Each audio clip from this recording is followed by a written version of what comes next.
Hello বন্ধুরা, তোমরা সবাই কেমন আছো?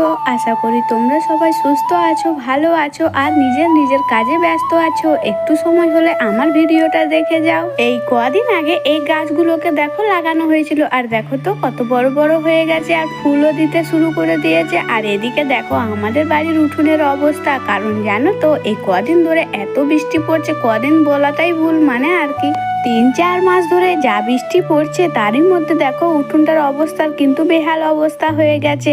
আজকে যা পরিমাণে রোদ উঠেছে মনে হচ্ছে যেন বৈশাখ মাসে রোদ করেছে। আর দেখো তো এই গাছটা এই কদিন 15 দিন হয়তো হবে, তার মধ্যেই দেখো গাছটা অনেক বড় হয়ে গেছে। এই যে বর্ষা, এত বর্ষা, এই গাছটিকে লাগানোর পরে কিন্তু কোনো যত্ন নেওয়া হয়নি গো, তবুও দেখো কত সুন্দর ফুল গাছটা হয়ে গেছে আর কতগুলো ফুলও ফুটেছে।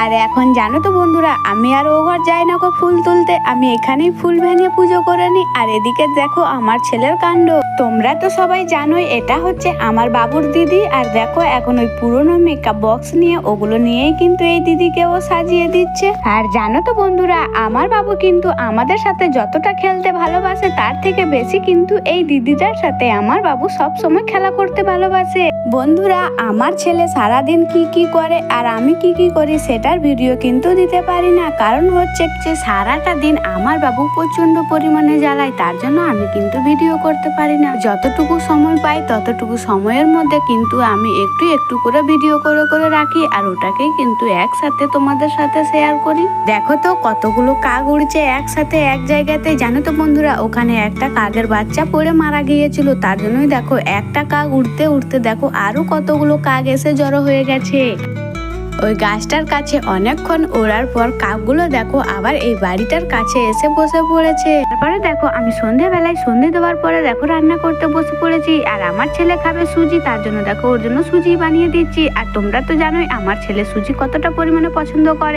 একদিকে সুজি বানাচ্ছি আর একদিকে দেখো হাঁড়িতে জল বসিয়ে দিয়েছি ভাত বানাবো তার জন্য। আর এদিকে দেখো সুজিটা ভেজে নেওয়ার পর দুধ দিয়ে তারপরে চিনিও দিয়ে দিয়েছি। আমরা কিন্তু প্রত্যেক দিন রাত্রেবেলায় রুটি খাই, কিন্তু আজ খাওয়ার মন করেছে ভাত, তাই দেখো আমি ভাত বসিয়ে দিয়েছি।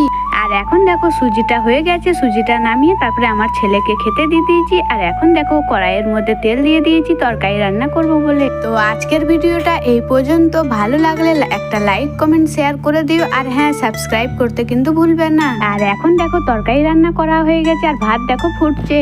তো সবাই সুস্থ থেকো, ভালো থেকো।